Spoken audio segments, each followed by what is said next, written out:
of events, actually. I've said my career has been pretty varied, and I've been active for over 3 decades now, maybe almost 4 decades, in the Seattle community in general, and the arts community specifically. So, you know, I had the good fortune of meeting John Gordon Hill back in the 80s when I was working with Langston Hughes, and John Gordon shot a video called Peer Pressure. And it is to this day still just one of the most incredible pieces of work that I ever had a chance to be a part of. So John Gordon Hill and I remain friends, and it was kind of his idea. It was like, what would happen if we kind of brought all these talents and interests together to create this platform for arts streaming? And when he said that, I was like, yeah, let's do it. So I was really happy to join John. And then John Vadino, who is also a part of the organizing structure, he and I served on the Arts Corps board together years ago.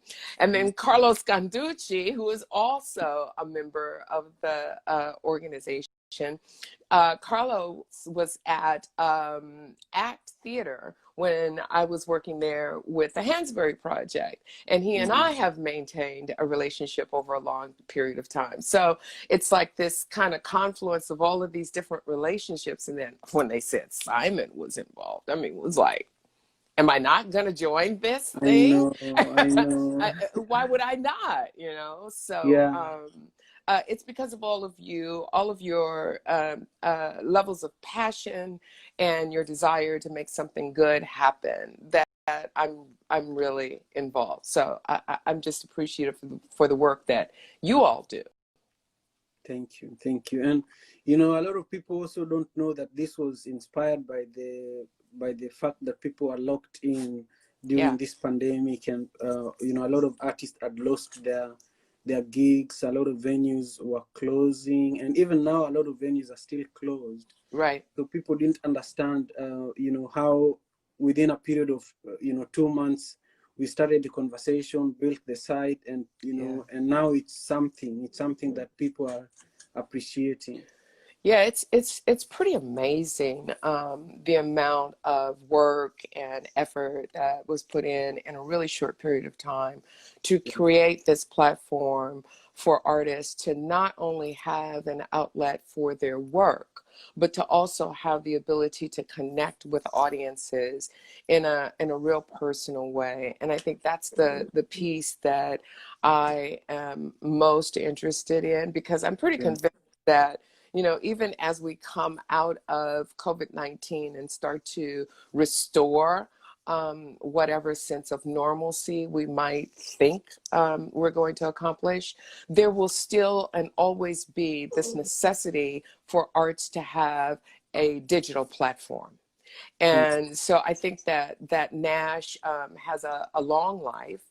And we have also a lot of contribution that we can be making over the long term on behalf of the arts and artists. Thank you. So if you're just joining us, I want you to just see the comment that is pinned down there and check that website out. It's the northwestartstream.org, and that is Northwest Arts Streaming Hub. And I'm an advisory member of that organization, as well as my dear Vivian Phillips, who is joining us for today's conversation.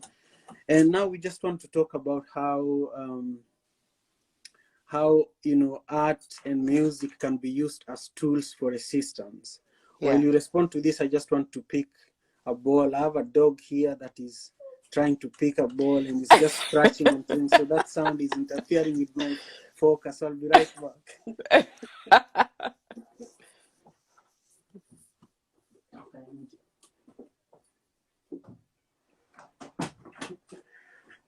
Yeah, you know, there are living things everywhere that want my attention. I know you've got those lovely children, assistants, and a dog. I love it. I know. You know, we're just trying to do the best with what we have, you know? Yeah. Yeah. Well, Simon, I have to say that, Yeah. you know, we talked earlier about Africa, my favorite area of Africa. I don't want to dismiss the significant experience that I had in Kenya as well. Yeah. And that is your home. Yeah. And the work that I mean, the experience, let me go back and say the experience that I had in Kenya, and I only had a chance to visit one time.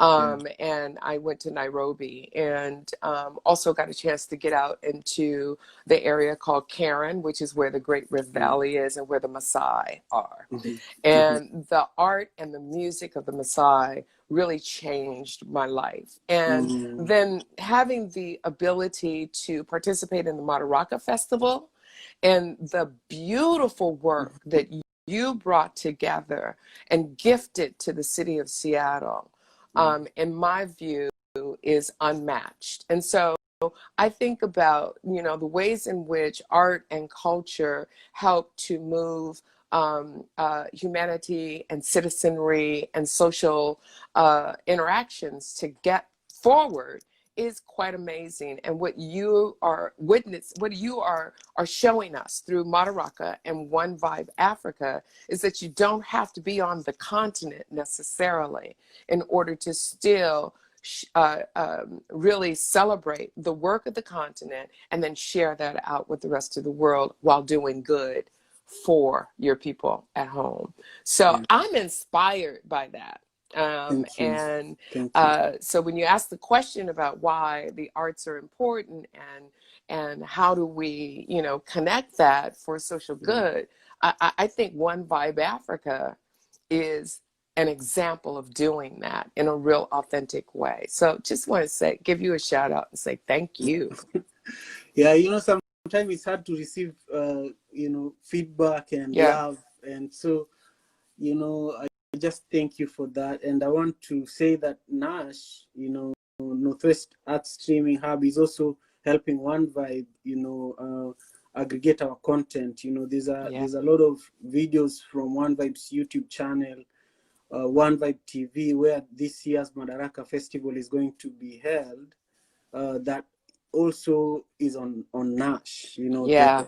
the website that we have pinned here. So it's really interesting how things are so interconnected. Sometimes, Yeah.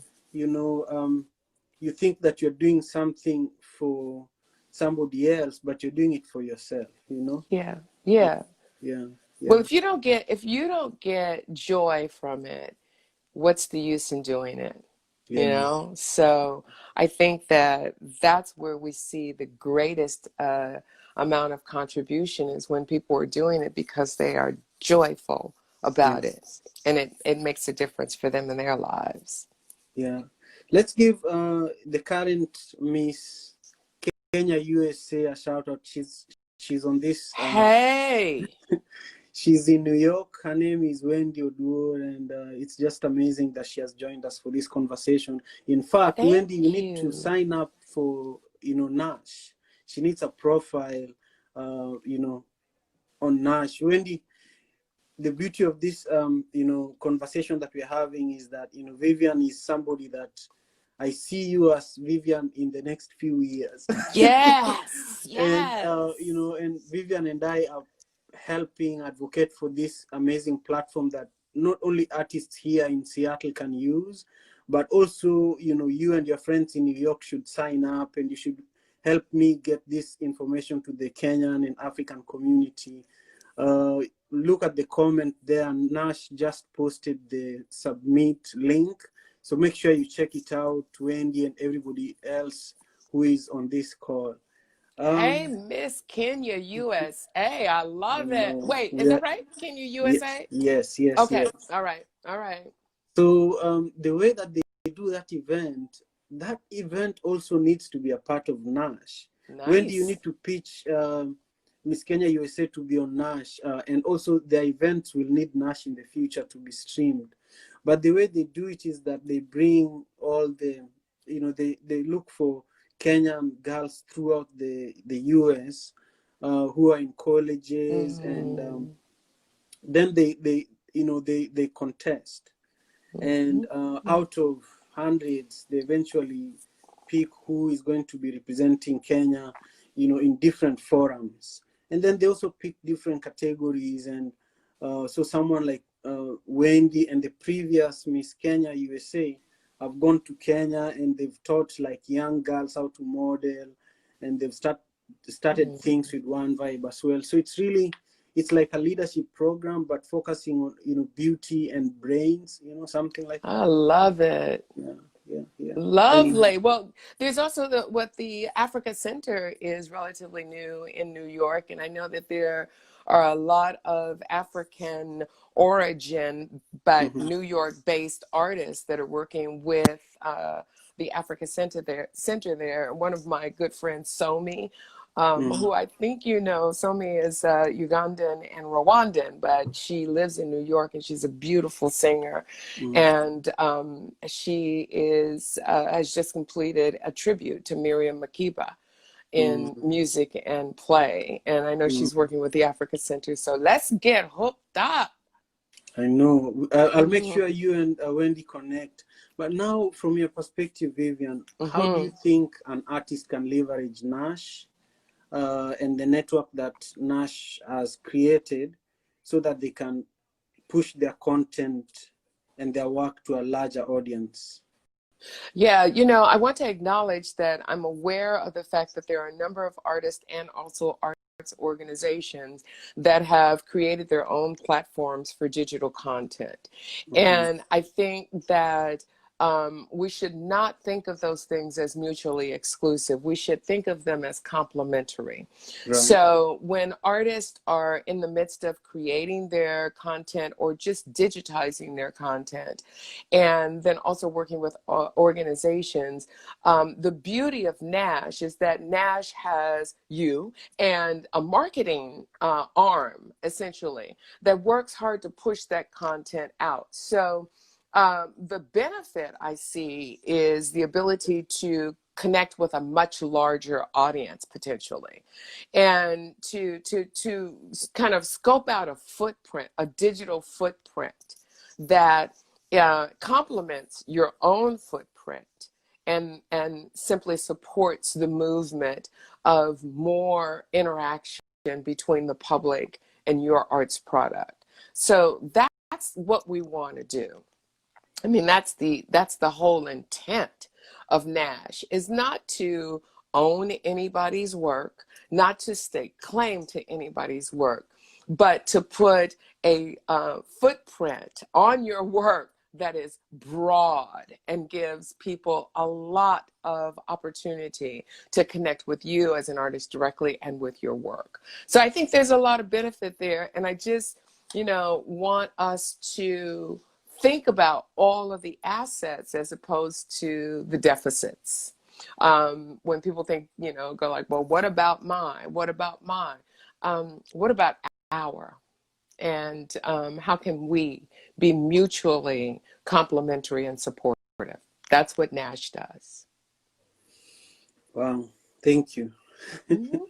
I forgot that you are in broadcasting before. I always have on my broadcast voice. I need to talk to you later on just to get some coaching. Yeah, I'd be happy to. Thank you. So finally, I just wanted to pick your brain on what you think the future of like art venues and performances like concerts or venues like the Art Theater or the more are going to look like. Let's even say by the end of this year. Given the information that I have consumed, and there's a lot of conversation going on all around the country, definitely, and around the world. This year is probably not going to bring a lot of restoration in that area. I think that most organizations are using the remaining 6 months of 2020 to think about what 2021 might look like. In some ways, I think that smaller organizations might be in a better position because they play to small audiences. And so I think that it's probably easier. I mean, just when I think about, like, for instance, the Langston Hughes Performing Arts Institute, the theater there, it's a 275 capacity theater. If you have to break that down to 75 or 100 or 125 people, it's still an okay audience in that environment, right? Right. Think about putting 125 people in the Paramount Theater. It's not going to pencil out at all. Not at all. The capacity of a venue like the Paramount is 2,800 people. And so, you know, even at a quarter of that capacity, the financials do not pencil out. I'm very worried. I will tell you honestly, I'm very, very worried about venues that have high capacity. And I'm also worried about what that means for the entire concept of large venues. You know, how are we going to survive, maintain, readjust when the financials are all built on capacity? You know, so, you know, if you're rocking a show at the Moore Theater, that's an 1,800 seat theater, right? So if you're rocking that on a 60% capacity, you know, that brings it down, but then you have to go down another 75%. It won't work. I don't see it working. I worry about what it means for Broadway, because we so depend on Broadway touring productions, you know, and Broadway doesn't tour until after it has a successful run on Broadway, right? And a lot of success is equated by how many people saw the show. So I fear for a time when the ticket prices will go sky high because the capacities will go very low. And that means that we'll be back in a position of making the arts only accessible to those who can afford it. That's not what we've been working for decades to make theater and the arts accessible. So it is an opportunity for us to really start to rethink how we connect with people. What does an authentic connection look like? There are some really innovative architectural kinds of ideas coming down the pike. You know, the whole idea of people perform. I think there was just a concert that was performed in pods recently. So there's a lot of that, you know, that's coming down the pike. But I encourage artists who I believe are keepers of our culture and need to always be in a position where they can be the commentators and the reporters on what's happening, to continue to create work. Don't stop. Let this be a time when your creative juices flow and flow and flow, and give it to us any way that you, by any means necessary. You know, and that put is it why, out there. And that is why NASH is actually a good tool, you know. I don't want to add anything because you just wrapped this conversation perfectly, my dear. You know, it's hard for me to wind up before we talk about the brutality against Black people in this country. And I don't know whether you're, you know, in a position to talk about it, because a lot of people are still healing and a lot of people don't want to engage with it. But I just want to just say that as a Black man, it's a time where, you know, we are being injected with a dosage of fear that is not okay. And it's very inhumane. And, you know, I just want to let everybody who is watching know that, you know, I stand with the families that are grieving, the people who are being traumatized by these events, and that I'm confident that we are going to win because good is going to conquer evil.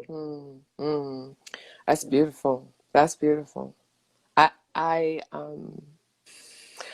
hope, you know, I've been around for a long time You now, have, yeah, and you have. and I've seen what we're experiencing right now. I've seen this movie before. Yeah. I've seen this movie before. The ending, I think, it has a lot of potential for being different. And I think that people are starting to educate themselves around the origins of the Yeah. system of policing.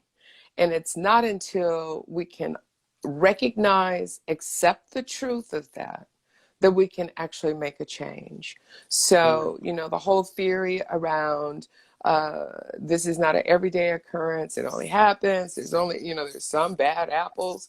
Well, the system is bad, Yeah. and the system needs to be dismantled and reimagined. So that's my hope. That's my prayer too. Thank you. Thank Yeah. you. Okay. Well, thank you so much for making the time for us to have this conversation meeting. So I'm sure we'll connect there. Have a beautiful Actually, we afternoon. don't, because Friday is Juneteenth. Ah, And okay. Juneteenth I is, saw an email today though. yeah, no, check your email again.